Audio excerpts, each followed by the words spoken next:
유니클로보다 먼저 성공한 남자, 왜 모든 걸 걸고 중국과 맞섰을까?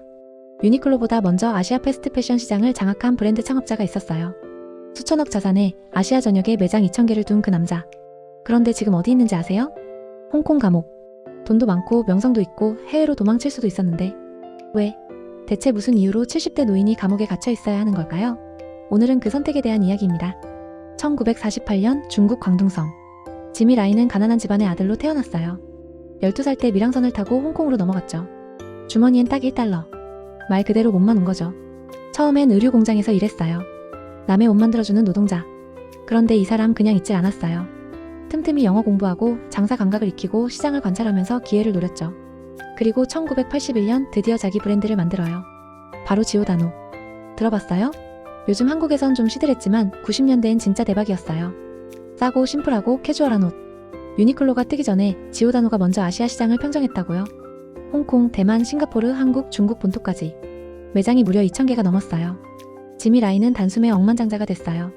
가난한 밀항 소년이 30년 만에 아시아 패션계의 거물로 올라선 거죠. 성공한 사업가, 자수성가의 아이콘. 그야말로 드림 스토리였어요. 그런데 이 사람 여기서 멈추지 않았어요. 아니, 멈췄어야 했는지도 모르죠. 1989년 천안문 사건이 터졌을 때 지미 라이는 충격을 받았어요. 중국 정부가 민주화를 요구하는 학생들을 탱크로 짓밟는 걸 봤죠. 그때 그는 선택의 기로에 섰어요. 다른 홍콩 기업인들은 어떻게 했을까요? 대부분 입 다물었어요. 중국 시장이 너무 크니까요. 돈이 걸려 있으니까요. 심지어 중국 공산당 편에 서서 아부하는 사람들도 있었죠. 근데 지미 라이는 정반대로 갔어요. 그는 공개적으로 중국 공산당을 비판하기 시작했어요. 천안문 학살을 규탄하고 민주주의를 지지한다고 외쳤죠. 그 결과 중국에 있던 지오다노 매장들이 하나둘씩 문을 닫기 시작했어요. 압박이 들어온 거죠. 그럼 여기서 보통 사람이라면 어떻게 할까요? 아, 내가 너무 나갔나? 하면서 한 발 빼잖아요. 사과 성명 하나 내고 말 조심하고 그렇게 살면 되는 거예요. 사업은 사업이고 정치는 정치니까. 근데 지미 라이는 아예 반대로 갔어요. 더 세게 나간 거예요. 그래, 옷 장사로는 안 되겠네. 그럼 신문을 만들겠어. 이게 말이 돼요? 이미 수천억 자산 갖고 있는데 돈도 안 되고 위험하기만 한 언론에 뛰어든다고요? 1995년 지미 라이는 애플 데일리라는 신문을 창간해요. 홍콩에서 가장 날선 목소리를 내는 신문.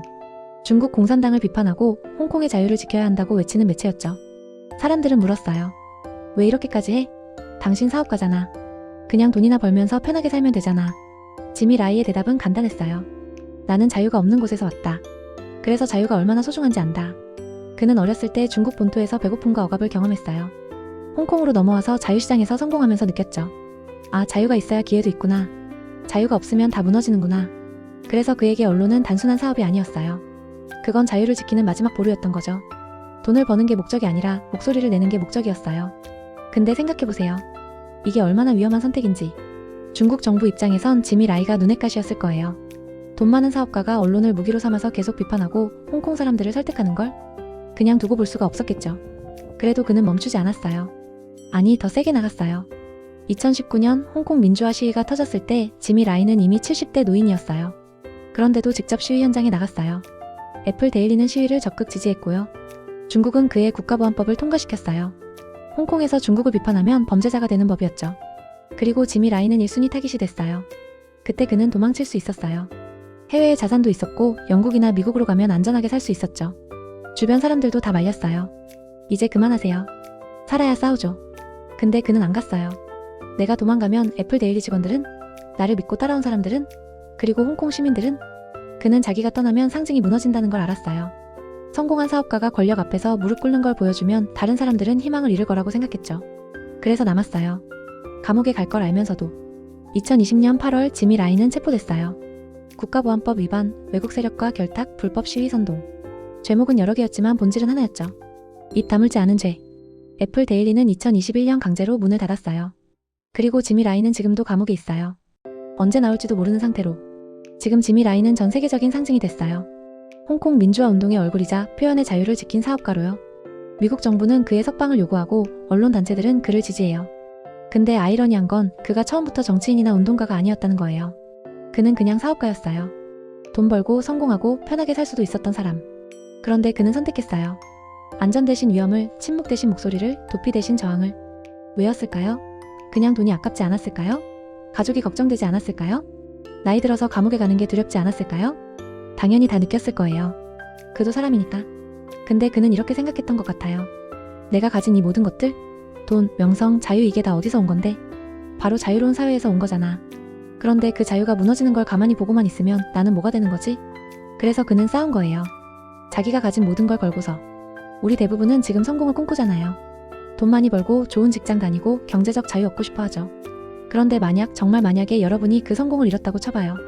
억대 연봉, 아니 수십억 자산. 명성도 있고 사람들도 알아봐주고. 그때 누군가 여러분에게 말해요. 입 다물면 계속 잘 살 수 있어요. 근데 목소리 내면 다 잃을 수도 있어요. 여러분은 어떻게 할 건가요? 이건 정치 이야기가 아니에요. 이건 선택에 대한 이야기예요. 우리는 살면서 계속 선택하잖아요. 안전한 길 아니면 의미 있는 길. 돈 아니면 가치. 침묵 아니면 목소리. 그리고 그 선택이 쌓여서 우리 인생이 되는 거죠. 지미 라인은 극단적인 케이스일 수 있어요. 대부분의 사람들은 그렇게까지 큰 선택을 할 일이 없을 테니까. 근데 우리도 작은 순간들에서 비슷한 선택을 하잖아요. 회사에서 불합리한 걸 봤을 때 말할까 말까? 부당한 대우를 받는 동료를 봤을 때 나설까 말까? 돈이 되는 일과 의미 있는 일 중에서 뭘 선택할까? 지미 라이의 삶이 우리에게 던지는 질문은 결국 이거예요. 성공했을 때 당신은 무엇을 지킬 것인가? 지미 라이는 모든 걸 가졌던 사람이에요. 그리고 자기가 믿는 것을 지키기 위해 모든 걸 내려놓은 사람이기도 하죠.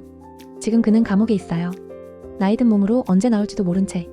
그런데 이상하게도 그의 목소리는 더 크게 들려요. 전 세계에서. 그는 자기 선택을 후회하지 않을 거예요. 왜냐하면 그건 그가 선택한 삶이니까. 여러분은요? 여러분이 선택한 삶은 어떤 모습일까요?